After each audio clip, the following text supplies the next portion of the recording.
Hello everybody, I'm back.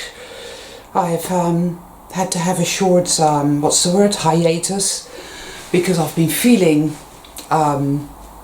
inundated, as it were, with a sense of palpable, really, of darkness and evil. Now, if you hear that, you might think, oh, what are you doing? What are you doing? You shouldn't be going down there. You should be focusing on the light, staying in the light. Well, I've said it before and I'll say it again. We are warriors of the light. And warriors of the light do not shun the darkness. They seek to know their enemy. They are like ships that are at anchor in the harbor, and a great big motherfucking storm is coming. And like any good sea captain will tell you, it is a very bad thing for a ship to stay in the harbor at anchor when a great big storm is coming. The best thing to do is to sail out right into it, because your chances of survival are much better that way. And that is what a true warrior of the light does. We cannot heal anything, and we will certainly not achieve reset by denying and not acknowledging everything that is wrong. The schism, the imbalance, that has happened. Anyway, so that's what's been going on for me, and I've been feeling pretty awful and doing a lot of purging. Oh boy. And a lot of,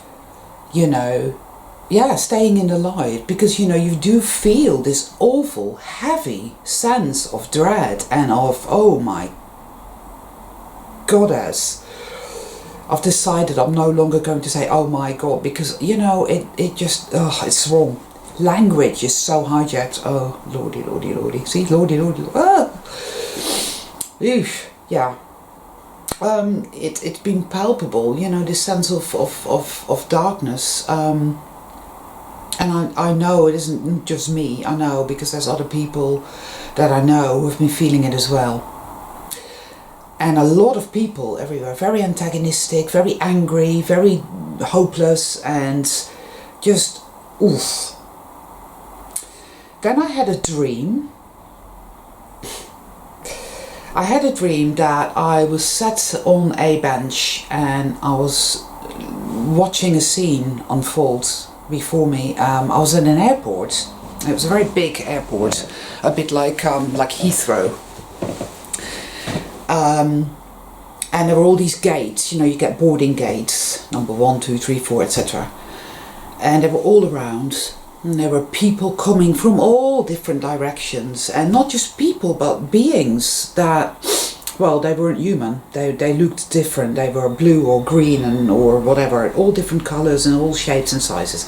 And all these beings, all these souls, were all mixing and going in one direction and going in another direction and so forth and so on. And then it came to me that all these beings were souls, and that this was the multiverse. This great big airport is a representation of the multiverse. All these different planets, i.e. take the T out, and what do you have? You have planes of existence, I'm beginning to feel more and more as well that the earth is flat rather than round as well, but that's a story for another day. But yeah, planes of existence, and portals and doorways opening, and going into one reality to another reality. And that, in fact, we are always shifting. That, I mean, I've noticed this before, because I had a scab on my leg. I'd had a bit of eczema and I had a scab there, and it was there one day and it was like about that size, and then the next day it was more or less gone completely, which is, it wouldn't have healed that fast. You know, it literally had gone down to virtually nothing, and then the day after that it was back again, and it was bigger than, much bigger than before, and it was a different shape, and it was like, oh my god, my body's not the same body. I'm not even in the same body every day, let alone the same reality. We are literally shifting all the time, you know, and there are a lot of beings coming in and out that perhaps aren't human, have different abilities. You know, and also we're talking about, there are realms that are much lighter than this one. There are realms that are much darker than this one. There are hell realms. And this brings me to another vision I had. Now, probably brought on by the fact that I've been watching, because like I haven't been very well, and I was watching Angel, you remember the vampire, blah blah, you know, and I don't watch a great deal of television, but I had access to that, and I thought, you know what, I want to watch that, because my intuition told me to do it, and I did. And it's funny how they, the powers that be, or whoever they are, whatever they are, they like to tell us what is going on, don't they? Always. So you have vampires, and you have all these demons, which is just a word, so let's call them beings from different parallel dimensions, coming in and out and living underneath, you know, underground bases and whatnot. Some are good and some are evil, and some are somewhere in between, and there's all this stuff going on, but most people know nothing about that and just have this blinkered view of, oh, this is how reality works, and they don't even realize what's going on right under their noses, you know, and stuff. And then I was thinking about you know, Stargate, which I used to love back in the day, you know, and it came to me that at some point, yeah, there was a great civilization here. It was, to all intents and purposes, even after the fall, even in the 3D, in the duality, it was quite enlightened and quite sort of, well, you know, it was all right. It was good. I think it's you know, they built pyramids. It was more matriarchal than patriarchal, possibly, and there were many different beings, not just humans, but beings from different realms that came freely, and we worked together, did things together, something like that. And then there are the so-called the hell realms. These were people that, when the fall happened, they were so heavily infected with the virus of evil, they became profoundly dense and profoundly dark, and their worlds became hell-like, you know, fiery pits and God knows. Now, let's say that some of these beings, excuse me, some of these beings, I mean, put it this way, right? If you were stuck in a hell realm, you would really want to leave, wouldn't you? You wouldn't really want to be there. Let's say that you found a way to leave that place, and you found a world like this one, and you found a way to insinuate yourself into the body of a human being, albeit for only very short periods of time. But then you found out that you had more power and could stay in the human body for longer if you did certain things like, say, blood sacrifices, trauma, you know, basically ritualistic abuse, ritualistic evil, blood drinking, created some sort of energy whereby you can remain in the earth realm for longer. And, you know, you get your bodies to come over, and because you have the consciousness of hell, your actions in this realm are not going to be very loving. They're going to be quite abusive and manipulative and gaslighty, you know. You're not going to like people, you're not going to like animals or nature, because you come from a hell realm and you're filled with hatred and rage and self-hatred, you know. I think that sort of is what happens. I think that they have insinuated themselves from hell realms into our reality, and that is why we're dealing with all these blood sacrifices and animal mutilations and whatnot. I found out yesterday that in America alone, the United States, anything up to 1 million people go missing every year. Now, I could be wrong about that, but I like the work that a guy called David Paulides does, Missing 411. Now, if you dig into that a little bit, you start to realize that there's something very weird going on. And there's one particular one, a little story, it's where he talks about hunters, people that go hunting. Now, I don't like hunting, but that's not, that's neither here nor there as pertaining to this topic. Hunters. And there's a woman who goes hunting. She uses just a bow and arrow, basically. And she came across a creature that she described as very similar to the Predator, from the Predator films with Arnie. She said that it shimmered, it could make itself invisible, but you could still see it when it was standing in the light because it was shimmery, and she was absolutely terrified. Yet it didn't attack her, for some reason. She managed to get back home safely, and of course nobody believed the word she said about her experience. Everybody thought she was, round the bend, because to most people they're like that. Their perception of reality is so incredibly narrow as to be ridiculous. It's like, and when it comes to organic portals, well, never mind, don't even bother, right? So, yeah. So you think about the movies, films, you think about television series, and then you start paying attention and you think about it and you think, wow. So you have in Stargates, these parasites that are put into, I think it's, somewhere in the body. I think it's in the lower back, I can't remember exactly, it's been years. These, and they're pure evil, and are put into the human body, and the actual soul of that person remains in the body, but is completely subjugated, almost like asleep or in a coma.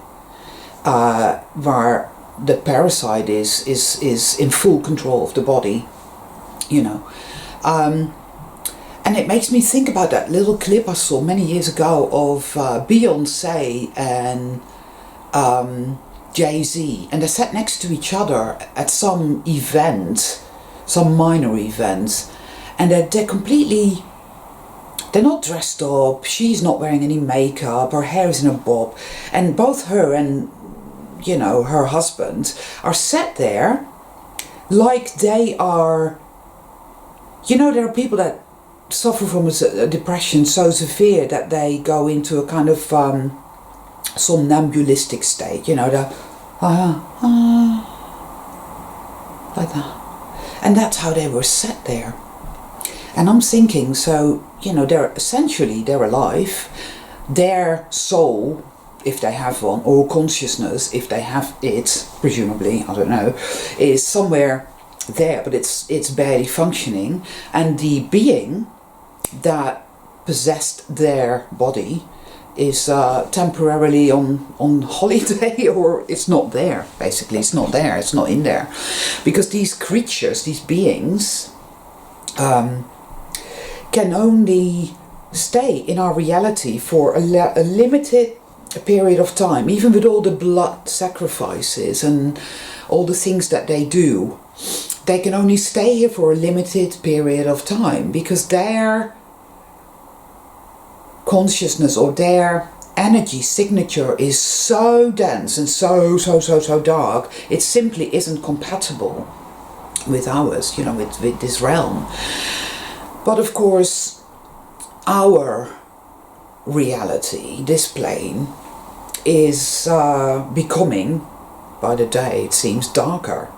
Things are not looking good at all. And most people, you know, exist in a state of disassociation. Literally. They see something terrible and it's like, oh no, they just blank it out. And they continue to convince themselves that everything is fine, you know, I've just been paid, I've got some money, I'm going to the pub or the wine bar tonight with my friends, and we're going to go, and I've just bought some new shoes, everything's fine. It takes courage to stop doing that, to allow the shells to fall from your eyes, and to start to look around and pay attention, and to be in a prayerful mode, and ask the Great Mother, the Great Spirit, to show you the truth. And she does show you, you know, because an open heart receives. But you see, it's not all love and light, people. No, it isn't. And we have to face the darkness within ourselves, around us as well.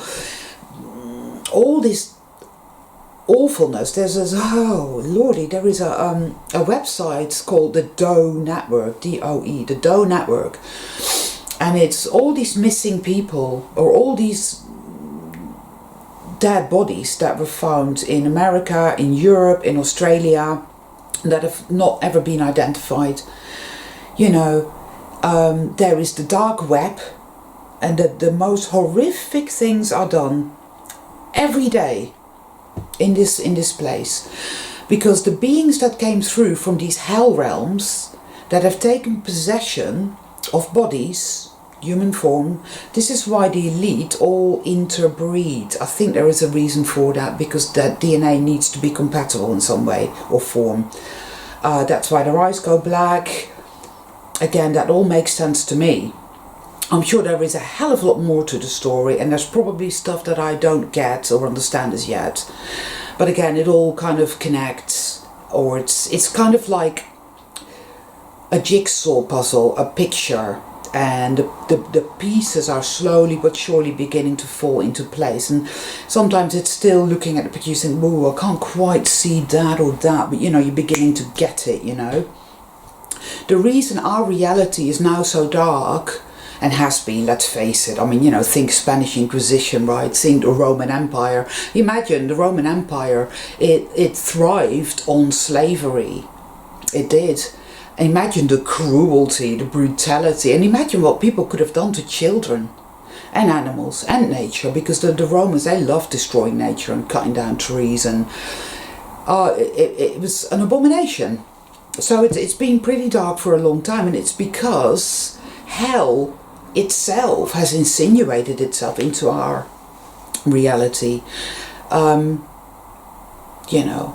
And I think there was a point before that where there was less of a hell presence in our reality, and maybe that pendulum swings, because let's face it, nobody even acknowledges the hell in this world. No, it doesn't. It's not real. I'm fine. Everything's fine, you know. So obviously it's left to fester, you know. The boil needs to be lanced. It has been lanced, I think, but you know, the pus is coming out now, slowly but surely, and it is revolting. We're seeing it, and it is shocking, and it's like, oh, it's sickening, isn't it, people? It truly is. But evil has to be acknowledged. If you have an infection, a boil that is filled with pus, you're not going to get it sorted by pretending it isn't there. You know, that's just insanity. That's complete stupidity. Yeah, that's what most people are very busy doing, and especially when you're thinking about organic portals, well, they're never ever going to be anything other than that. However, you know, so here we are, and you know, our eyes are opening, I would say, actually would be more apt, continuously, you know, continually opening, because awakening, you know, I don't think anybody can honestly say, oh, I'm awakened, you know, because that's just bullshit. All you can ever say is that I am awakening, because it's an ongoing process, and it's a journey of discovery, and every time you think you're there, you know, there's yet more work to be done. you know, you have to go back into that basement again and confront evil as it manifests within you, within me, you know, as well as on the outside. It's all connected, people, you know, it truly, really is. Somehow it is all connected. The whole victim paradigm, oh, we're victims, nothing, you know, that comes with a whole, oh, what's the word I'm thinking of? You know, the whole victimhood thing has so much shit trailing along with it, and it's manifesting as this constant persecution, you know. We are a race of persecuted beings, humans. You know, it seems that all these creatures come here from other dimensions and they feed off us. They harvest lush, suffering, the energy of pain, of fear, terror, hatred, you know, and they feed off that. So that they can stay here and do not have to stay in their own hell realms. And they invite their buddies over and their friends and this and that. And then there, no doubt, are beings who are of the light, who are here as well, trying to help us and restore balance, perhaps. You know, I mean, this story is so big. My God, it's just big. I've done it again, haven't I? Oh, my God, that sounds a bit new agey. Oh, don't know what to say. Anyway, it's big and it's complex and it's a rabbit hole, you know, as in Alice in Wonderland, which just goes on and on and on and on. You know, once you take the pill, and then you've got to ask yourself this: is any of it real? Are you really here at all, or did you zip up into that suit with all the little wires? Did you go into that chair, press the button and go whoosh, and out you come, out of that birth canal and into this reality, which of course you always think is real, but is it real? Or is it really literally a kind of, well, I wouldn't say a game, but like an experience you chose to have, you know? Many years ago I had a synchronicity and it said, you cannot change the world, but your world will change forever, right? And I kept getting that over and over again. It was like completely crazy. And in the end I said, all right, I get the message. You can stop now, because it felt like it was literally going, you know. Anyway, so it stopped. You cannot change the world, but your world will change forever. So we come here perhaps from somewhere else, beyond all of this, to do something here, to achieve reset, to be an alchemist of energy, and to achieve reset, which is to restore balance and harmony by combining light and dark in such a magical, beautiful way as to, you know, complete harmony and tranquility and peace and beauty, and magic is restored. With something added, of course, because we have been into the dark and we have learned from that. And maybe it's just one of these modules. You know, when you go to university, you I'm going to read literature, or I'm going to read philosophy, you know.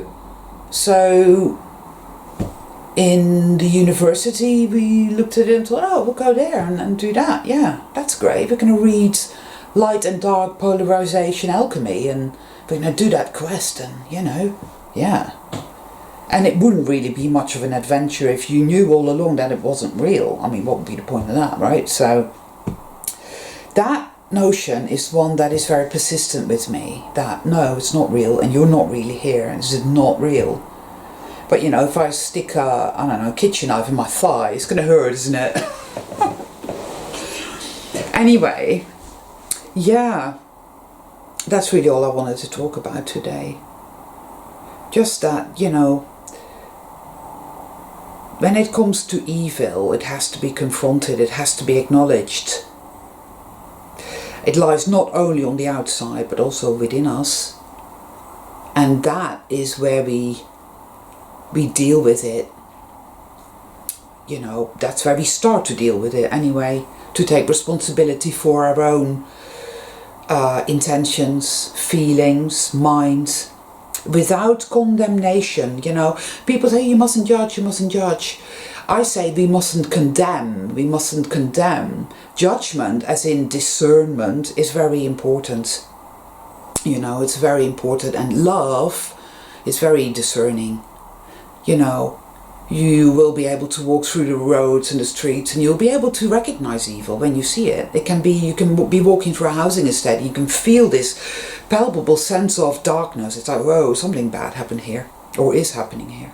Or you can walk past a person, as I did the other day, by the gas station, and this man exuded evil, and I got the distinct sense of children. I think he's a paedophile, and I think he harms children.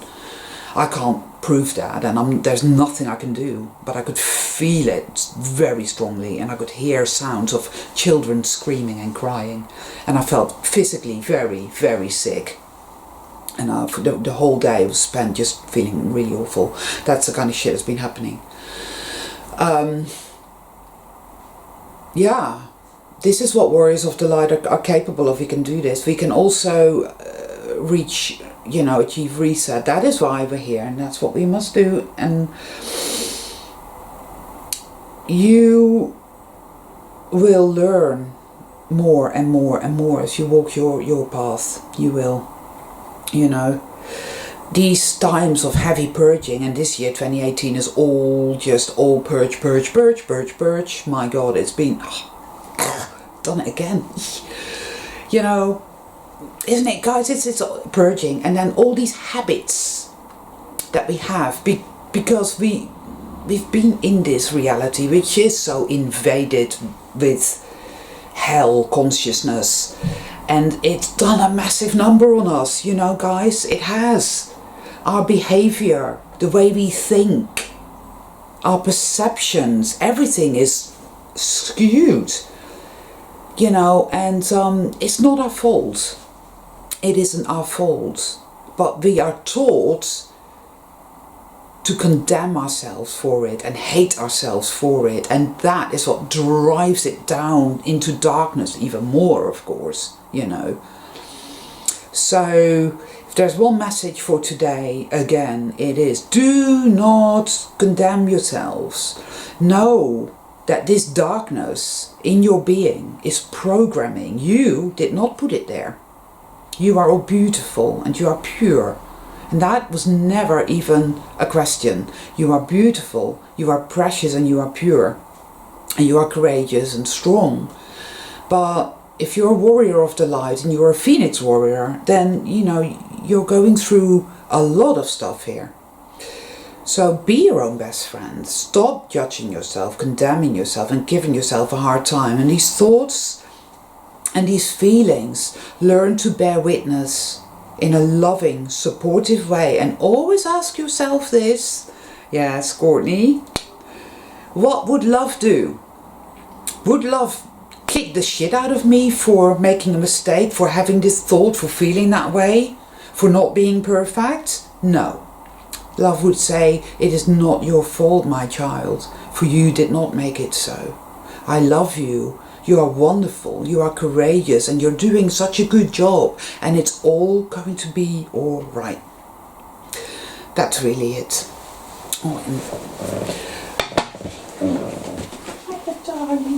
I just wanted you guys to meet Lumi Lou. This is Lumi.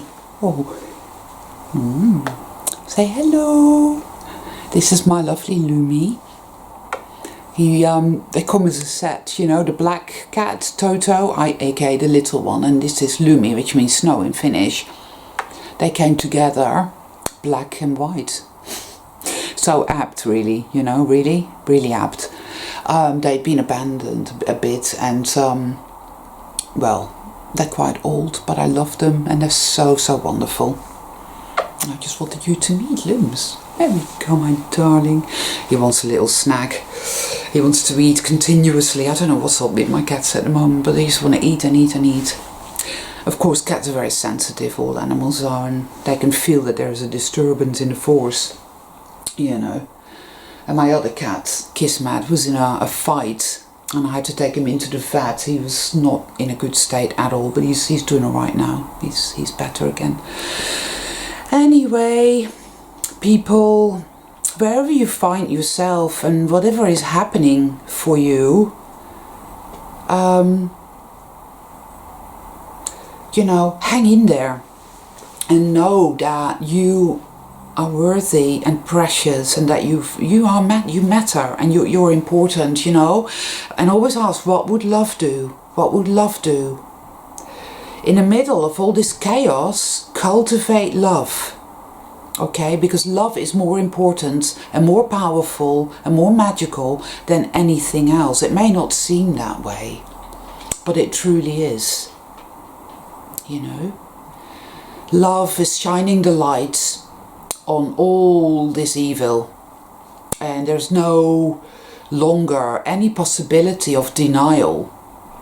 So it's going to be a little tough, and it's going to stay that way, I think, for a little while longer. However, you know, after the purge, you go through these intense purging periods, and you feel like absolute shit. And you feel like banging your head against the wall and ripping your hair out with utter frustration. And then you get these periods again because you've done another level. It's as if you've completed another level and you're ready to savor the new knowledge coming in, and the new wisdom and the new insight. And right, yeah, woo, hey, woo. And then, okay, now we need to do another purge so that you can access the next level. It's like a computer game, you know, a bit like that. And yeah, I guess we just have to keep going as best we can. It is going to get better, I know, because I did a tarot card reading for myself, which I could have done for the Phoenix Collective, actually. It's all about things, yeah, Phoenix again, you know, the shells falling from our eyes, and the sun and the star came up. So, you know, things are definitely heading in the right direction, people. And it is going to be okay. Right, I'm going to call it a day now, because so I'll call it a day now. And loads of love to all of you. And you hang in there, because you're worth it.